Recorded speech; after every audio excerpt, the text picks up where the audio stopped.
I'll be busy taking care of the baby soon. I won't be able to come home for a while, so don't miss me too much, okay?" My husband's words cut through me as he packed his things. I stood there, numb, watching him. He seemed unaffected by my feelings, casually laughing and humming as he asked about our son's baby bottle. Except the baby he referred to wasn't ours. It was the child he had with his younger mistress. Yes, this man had abandoned me and our son. My name is Linda, a 42-year-old caregiver. I work part-time, so my income isn't great, but I'm currently studying to become a certified nursing assistant. My family consists of my husband and our son. My husband is 45 years old and works as a manager in a reasonably large company. He has been there for many years. He used to have a reputation as a womanizer, causing me countless tears. I confronted him multiple times, asking who mattered more to him, me or the other women. But despite the pain, I never left him because I loved him deeply. After our son was born, my husband settled into his job, and I balanced work, housekeeping, and parenting as time flew by. Robert, our son, turns 18 this month. He's worked hard through a rebellious phase and is now on the brink of high school graduation, striving to get into his dream college. The thought of him leaving home worries us as parents, though he's grown into a tall, handsome young man poised on the threshold of adulthood. As Robert focused on his college exams, there were evenings when my husband came home late. Initially, I attributed it to his demanding job, but unanswered calls and messages fueled my suspicions. Evidence accumulated, perfume on his suits, stray hairs in the car, that left me doubting, yet I lacked the courage to confront him. Then, during a family dinner one evening, my husband, flushed from alcohol, remarked, "Robert has really grown up, hasn't he? I still feel like a kid sometimes. But you've grown so much taller since middle school, and your face has matured, hasn't it?"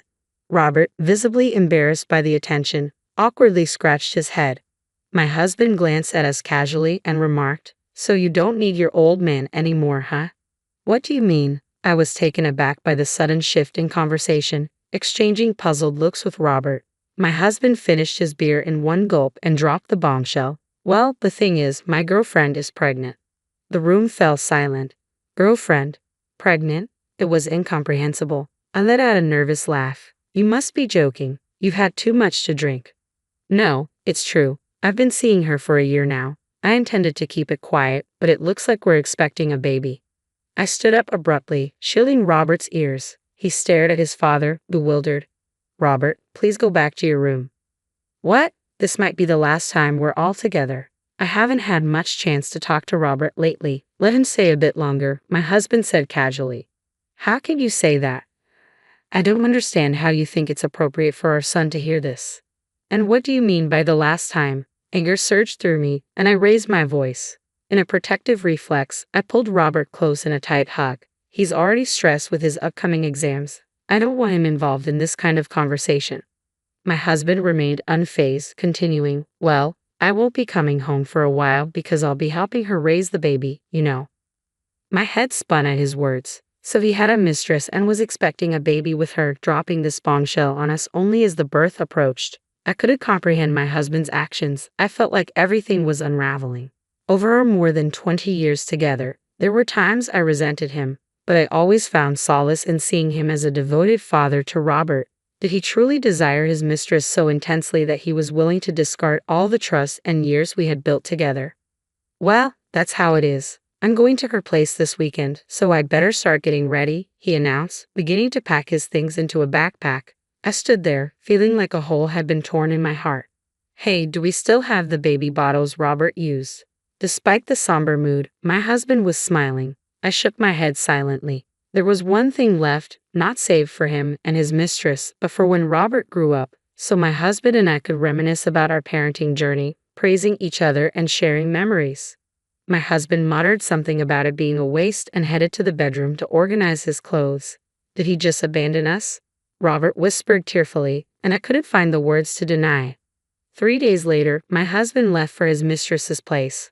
When I confronted him, crying that I had once believed in him, he replied, "I always wanted another child, but you were always so busy, weren't you? And while we were caught up in all that, we just kept getting older." I knew we couldn't have another one. I forced a laugh, the pain cutting deep. Robert held back tears, leering at his father while gently rubbing my back. What's with that look? By the time I'm back, I won't be here anymore. Are you okay with that? You're an adult now, right?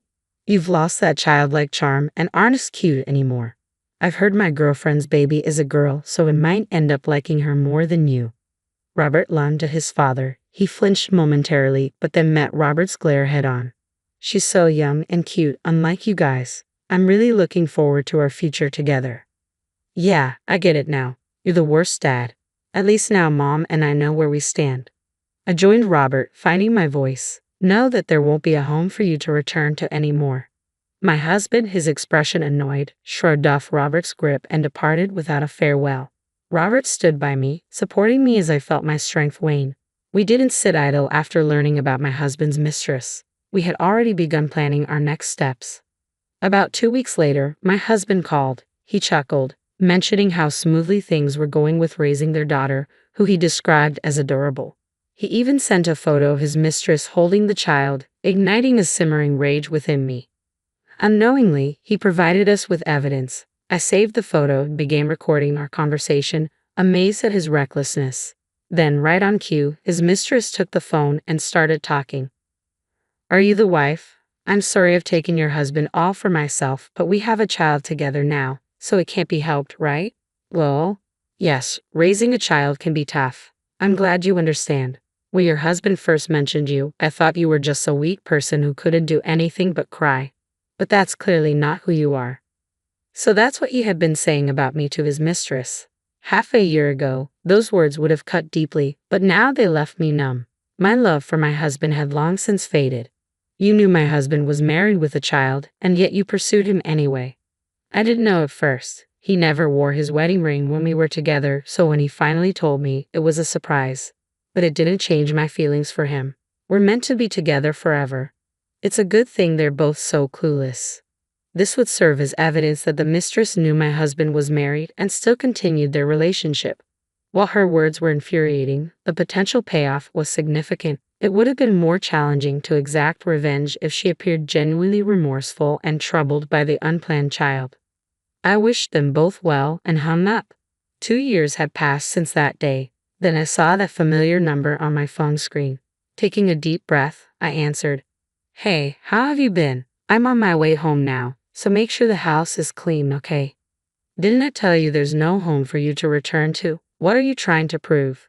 My husband sounded exasperated. Okay, I admit leaving abruptly was wrong, but I can't abandon her to raise the child alone, can I? You're a mother too, you should understand. He stood up, doesn't get it. He hasn't changed since that day. Maybe that's for the best. It confirms that Robert and I made the right choice in taking care of ourselves. I think you misunderstand. There literally is no house for you to return to. I sold it. I heard my husband gasp on the other end of the line. 2 years ago, that day, I made a decision to confront my oblivious husband with everything that had transpired. My son and I grappled with the daunting task of removing him from our lives for good. Amidst it all, I realized the risk of him wanting to return and resume where he left off. After everything he had done and said, living with him seemed impossible. Even our once shared home felt tainted to me now. When I voiced my turmoil, Robert calmly posed the question. Isn't this house in your mom's name? Yes, it's the house I inherited from my grandfather. We renovated it and moved in. In that case, why don't we sell it? Robert's bold suggestion took me by surprise, but selling the house meant my husband could never return to it. The proceeds would also fund legal assistance and a private investigator for the divorce. Robert had been saving diligently, ensuring we could start anew without financial worries. I agreed to Robert's plan and began preparations. Robert intensified his studies, earning acceptance to a distant college, while I pursued certification as a nursing assistant. With higher earning potential, I could work anywhere. Thus, we sold the house. We had obtained permission from my grandfather, who had taken on a parental role after my parents passed away. When I explained the situation, he was outraged. My grandparents contributed a portion of their savings, urging us to use it for a fresh start. Despite my hesitation, they insisting there was no reason for them to hold onto the money at their age, and pressed an envelope filled with cash into my hands. Their kindness moved me to tears. And so, we started our new life in the state where Robert's college was located. Given your lack of interest in our lives during Robert's exam preparations, you probably have no idea where we reside now. You can't bluff me like that. My husband's voice rose in panic. If you think it's a lie, you can come and see for yourself. We're busy. We're hanging up now. Hey, wait. At that moment, Robert, who had been quietly observing, took the phone from me. Dad, remember what you said? That we don't need you anymore. We agree. We don't need a father who abandons us for his mistress. With a steely tone, Robert's words brought my husband to tears. Please wait. I know I messed up, but don't abandon me. Taking the phone back from Robert, I prepared to deliver the final blow. You may not agree to a divorce, but we're moving forward with the preparations regardless. And did you know that alimony payments for fathering the child during our marriage can be nearly double the standard amount? You better start preparing for that. Without waiting for his response, I ended the call. Immediately, my husband tried calling back, but I declined. I refused any further stress. From now on, he would bear the financial burden of raising a child with his mistress and paying me alimony. My husband lacked real skills to support himself, and I had always cleaned up after him. He left dirty dishes and scattered laundry, rarely helping with household chores and only occasionally taking out the trash, boasting when he did. I couldn't envision him and his young lover enduring for long. After speaking my mind, a sense of relief washes over me and I take a deep breath. Robert looks concerned. I'm okay. I said what needed to be said, and I feel much better now. Let's go out and have something you enjoy today, I say, mustering a smile despite my weariness. He still appears worried but tries to appear cheerful for my sake. I find my sons debating between steak, sushi, or pizza utterly endearing. We face challenges, but let's create more happy memories together. This new place may be unfamiliar, but Robert and I will manage just fine. I need to help him become more independent. When we moved in together, he mentioned how glad he was to still enjoy my home-cooked meals since he's not great at cooking. But moving forward, whether he has friends over or even a girlfriend, I'll need to make space for them too. Robert is such a caring child, always concerned about me. I worry his girlfriend might eventually find it overwhelming. Teaching him to cook will be essential for his independence, adding to my already busy schedule. With my husband gone, I no longer feel lonely. Thinking about our future, I laugh, feeling refreshed. Knowing he's completely out of my life allows me to live with a clear conscience for the rest of my days.